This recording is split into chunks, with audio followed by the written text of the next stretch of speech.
रखने नहीं आता, हमको समझ में नहीं आ रहा। माता लोकेशन ठीक था ना ये? अबे अबे अबे अबे, अरे माता।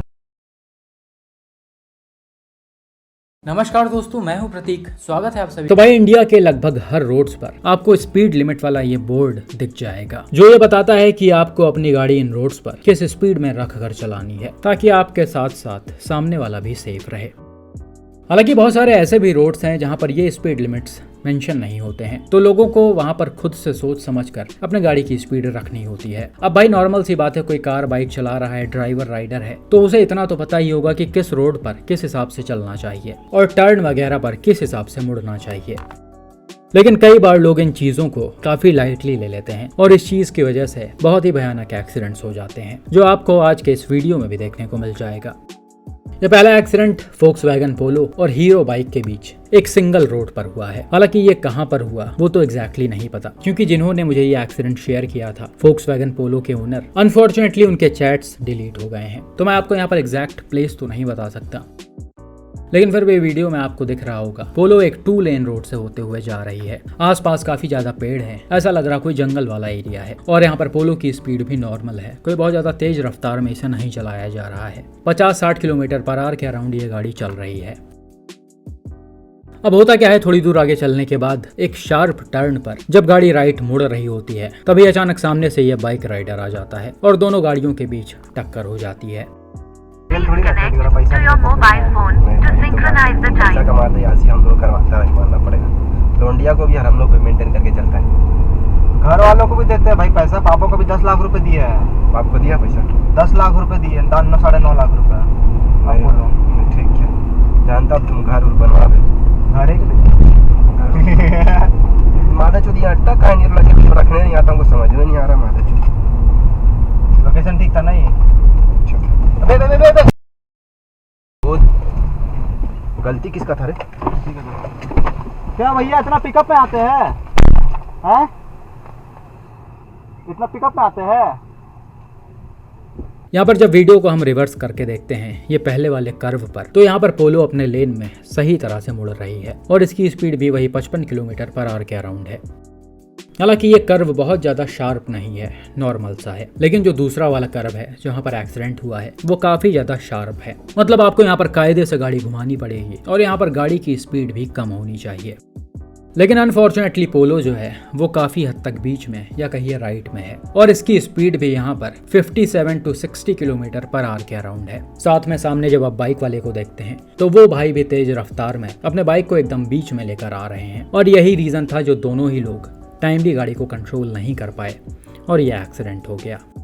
हालांकि अच्छी बात यहाँ पर यह थी कि दोनों गाड़ियां आमने सामने से नहीं लड़ी। पोलो के ड्राइवर ने तुरंत ही अपने गाड़ी के स्टीयरिंग को लेफ्ट घुमा दिया है और एकदम वो अपने साइड में चले गए हैं, जिससे बाइक वाला इनके गाड़ी के राइट साइड में लड़ा है और इनको बहुत ज्यादा चोटें भी नहीं आई हैं।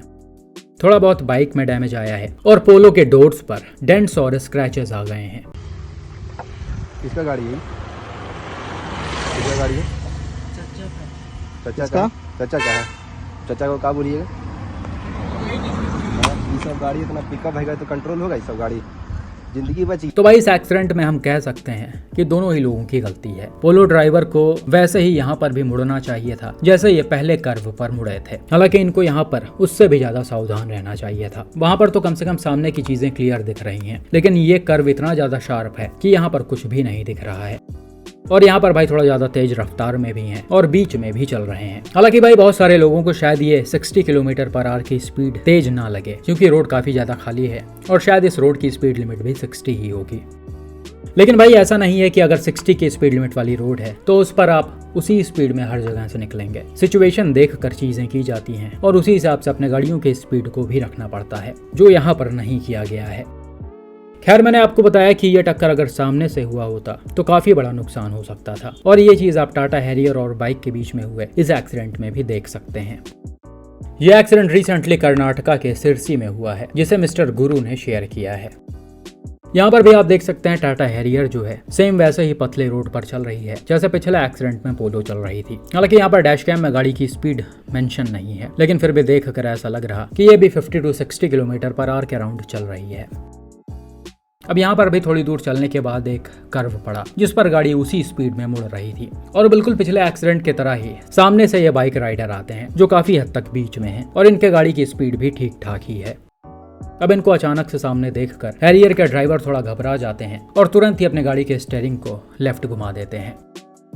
वहीं सामने जो बाइक राइडर हैं वो थोड़ा स्पीड ज्यादा होने की वजह से चीजों को जज नहीं कर पाते हैं और सीधा हैरियर के फ्रंट में आकर घुस जाते हैं। यह एक्सीडेंट काफी ज्यादा जबरदस्त हुआ है। टक्कर के इम्पैक्ट से बाइक राइडर एकदम उछलकर सड़क पर गिरे हैं और बताया जा रहा है कि अनफॉर्चुनेटली इनकी डेथ भी हो गई। अब भाई ये एग्जैक्टली कैसे हुआ वो तो मुझे नहीं पता, क्योंकि बाइक राइडर ने हेलमेट पहन रखा था और टक्कर कोई बहुत ज्यादा तेज रफ्तार में नहीं हुआ है। गाड़ियां तेज थीं, लेकिन फिर भी इतने स्पीड में जान चली जाना बहुत बड़ी बात होती है। खैर उस चीज के बारे में ज्यादा कुछ नहीं बोल सकते हैं। दूसरी तरफ जब आप गाड़ी को देखेंगे तो इसका भी काफी बुरा हाल हो गया है। बाइक की टक्कर से हैरियर का राइट साइड फ्रंट काफी हद तक डैमेज हो गया है। इसके अलावा जब ड्राइवर ने स्टीयरिंग को लेफ्ट घुमाया तो गाड़ी इस छोटे से बाउंड्री में लड़ गई जिससे इसके लेफ्ट साइड में नुकसान आ गया था। तो भाई यहाँ पर भी आप देख सकते हैं सेम पिछले एक्सीडेंट के जैसा ही सिचुएशन क्रिएट हुआ है। गाड़ी थोड़ी बीच में है, इसकी रफ्तार भी ठीक ठाक है और बाइक राइडर भी बीच में आ रहे थे। तो वही सारी चीज यहाँ पर भी अप्लाई होती है। कर्व पर ऐसे मुड़ते समय जहाँ पर सामने का क्लियर ना हो वहाँ पर अपने गाड़ी के स्पीड को कम ही रखना चाहिए और जितना हो सके अपने साइड में ही ड्राइव करना चाहिए, क्योंकि भाई बारिश का टाइम है और आप देख सकते हैं भाई रोड के किनारे काफी पानी वानी भी भरा हुआ है। ऐसे में जो बाइक राइडर्स हैं वो बहुत ज्यादा किनारे तो जा नहीं सकते हैं, इसलिए वो थोड़ा बीच में चलने की कोशिश करते हैं। मैं इस पर्टिकुलर एक्सीडेंट की बात कर रहा, पिछले वाले की नहीं कर रहा, क्योंकि वहां पर पानी नहीं भरा था, इसलिए वहां पर राइडर की मजबूरी नहीं थी। हालांकि भाई इनके गाड़ी की स्पीड थोड़ी ज्यादा है। आप देख सकते हैं ठीक ठाक डिस्टेंस पर दोनों ही गाड़ियां विजिबल हो गई हैं, लेकिन फिर भी राइडर कंट्रोल नहीं कर पाए हैं क्योंकि इनके बाइक की स्पीड ज्यादा थी और ये शायद ब्रेक भी नहीं मार पाए। बाकी भाई ये जो बाइक राइडर हैं वो ग्राम पंचायत सेक्रेटरी के पोस्ट पर थे और पुलिस ने इस एक्सीडेंट के बाद कार ड्राइवर पर भी और बाइक राइडर दोनों के ऊपर केस रजिस्टर कर लिया है। हालांकि बाइक राइडर पर केस रजिस्टर करने का क्या मतलब था वो तो नहीं पता, होगा कुछ नियम कानून। तो भाई इन एक्सीडेंट्स को देखकर आप समझ सकते हैं कि छोटी छोटी लापरवाहियां किस तरह से बड़ा नुकसान पहुंचा देती हैं, इनफैक्ट लोगों की जान तक ले लेती हैं। इसलिए आपसे बार बार कहा जाता है कि सड़क पर चलते समय हमेशा आंखें खुली रखें और चीजों को ऑब्जर्व करते हुए चलें। भाई नॉर्मल सी बात है कि इस तरह के टर्न वगैरह पर ज्यादा ध्यान देना पड़ता है कि अचानक से कोई सामने ना आ जाए, लेकिन लोग पता नहीं क्यों इन सारी चीजों को लाइटली लेते हैं और ऐसा सिचुएशन क्रिएट हो जाता है। आप सभी अगर इन जैसे रोड्स पर ड्राइविंग कर रहे हो तो ये गलती कभी मत करें। आपको हमेशा अपने साइड में रहकर चलना है, कितना भी शार्प टर्न क्यों ना हो या फिर कितना भी अपने गाड़ी की स्पीड को कम क्यों ना करना पड़े। 20 के स्पीड में आप इन कर्व्स को क्रॉस करिए। 1-2 सेकंड की ही तो बात है, स्पीड फिर से बढ़ जाएगा, लेकिन एटलीस्ट अगर आप चीजों पर पहले से ध्यान रखेंगे तो इतना बड़ा एक्सीडेंट नहीं होगा या फिर किसी की जान नहीं जाएगी। बाकी आपका इन दोनों ही एक्सीडेंट्स पर क्या मानना है और क्या लगता है इसमें सबसे ज्यादा गलती किसकी है, कमेंट करके जरूर बताएं।